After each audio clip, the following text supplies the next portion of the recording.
Okay, day 352, part 2. I told you we would get here. I told you we'd get here. Supreme Court. Rid of, what is that? Long way to Tipperary? Long way to certiorari. Long way to certiorari. Some people say long way to certiorari. Some people say long way to certiorari. It's a writ basically just saying, hey, I want to petition the court. I have a matter of the court's interest. Now, interestingly enough, the Supreme Court has original jurisdiction if it's the United States versus Pakistan, another government, Pakistan ISI. If it's aspiring in Congress, it's not just Imran Awan, it's not just the Awan brothers, it's not just their associates that they bring in, it's a government actor. So Imran Awan becomes a state actor. So now it's United States versus Pakistan. It's United States versus Pakistan. Now we have people on our side in this one. We've got Mattis, we've got Dunford, who's a Joint Chiefs and so forth, and we probably will get Trump at some point. Trump will realize this is a spy ring in Congress. A lot of this whole thing between the prosecution and the defense and what we've been doing is a chess game.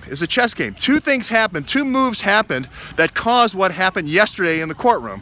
One of them was Luke Rosiak came out with the leak that we've been working around Congress and working around the law enforcement community to make happen, which is hundreds and hundreds of pages of suspicious activity reports of money transfers from this country, United States, to Pakistan.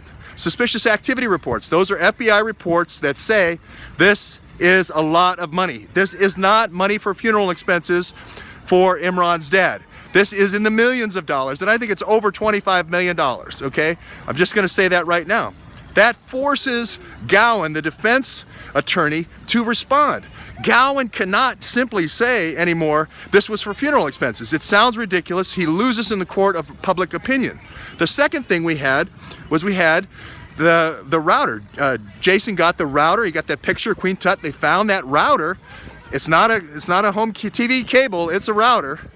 And that router is what's being used when somebody takes over a laptop and somebody takes over somebody's identity. They're using that to transfer the money. We know that there was two locations where the FBI was looking. One was Hawkshead, the one I had the good fortune of finding, the hard drives and so forth. The other one's going to be Sprayer.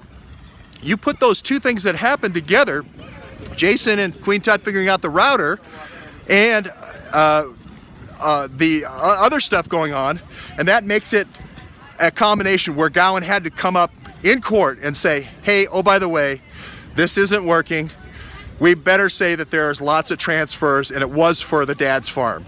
So see how it's kind of a chess game. You have one, you build a sandcastle until the facts crumble the sandcastle, and then you have to rebuild another sandcastle someplace else. If you look at Gowan, he keeps building these sandcastles and we keep knocking them down. That's the process that's going on here. That's the process that needs to continue. Now, what I believe is going to happen is Gowan is going to work with Mirando, the prosecutor, Gowan the defense, Mirando and the prosecution, and they're going to say, oh, this is an inadvertent disclosure. When you did the indictment, you didn't say anything about the Sprayer Street router. You didn't say anything about the suspicious activity reports. You can't bring that in now. You did that before the indictment. That's inadvertent disclosure. That's like bringing the defendant through the front in shackles. You create an impression in the mind of the jury, and you color the jury, and you make them think of this person in a negative way. You brought this information in now from the press. It's an inadvertent disclosure. Mistrial. This thing needs to be a mistrial. Sorry, I got to move over here. We got to declare a mistrial. There's no choice, Judge. We got to declare a mistrial. So this is what Mirando's going to do. This is why it's important to anticipate the moves of Mirando. The way to beat that, first of all, is obviously the Supreme Court. Secondly, court of public opinion. Court of public opinion becomes very important. And third, the response has got to be a special prosecutor by Trump. When you see this kind of machinations going on, where somebody is saying the police and the law enforcement just doing their job, the FBI just doing their job and accumulating hundreds of pages of suspicious activity reports, somehow that's inadvertent disclosure. No, it isn't. It's investigation. When that starts happening, the court of public opinion is on your side.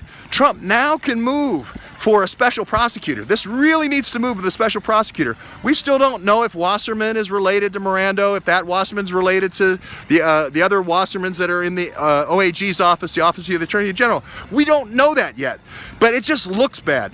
All this the defense, the prosecution suppressing evidence, suppressing the visas, suppressing everything as we go, doesn't look good. So the time is now for Trump to go for the special prosecutor. If not, that's fine.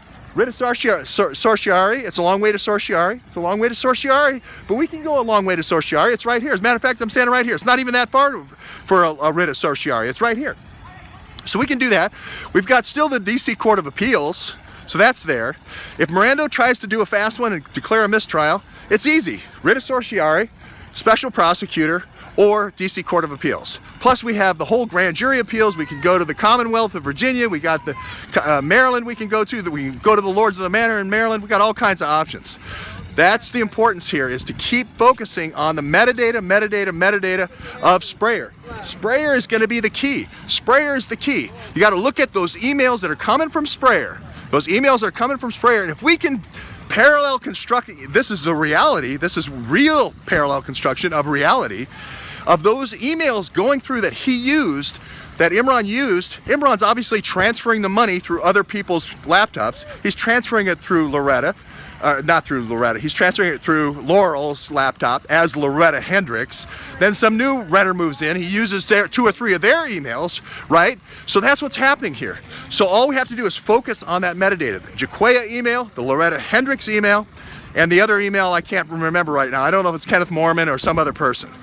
So the last one is going to be Tahir, Mohammed Tahir.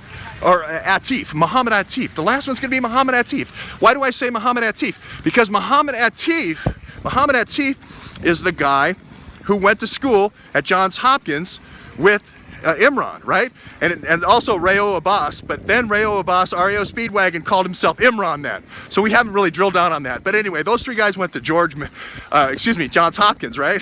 Okay, well, one of them ends up going into DHS. Well, we know that there's something going wrong in DHS with these phony employees. We got Vicar, remember Vicar? Vicar Ahmed, the person I outed a couple days ago as a fake employee at DHS. We got that going on. We got Andre Carson playing video games with Imran Awan. We've got Andre Carson on the Emerging Threats Committee, putting all this information into 123 house.mail.gov email, going to Pakistan in a big Dropbox, right? With the terabytes in a big Dropbox for their intelligence analysts to go through and weed through, right? We've got to look at the Chertoff-Atif connection.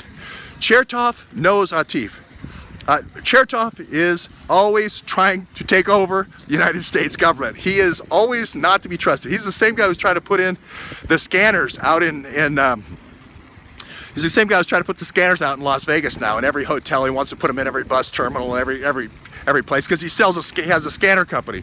Must watch Michael Chertoff like a hawk.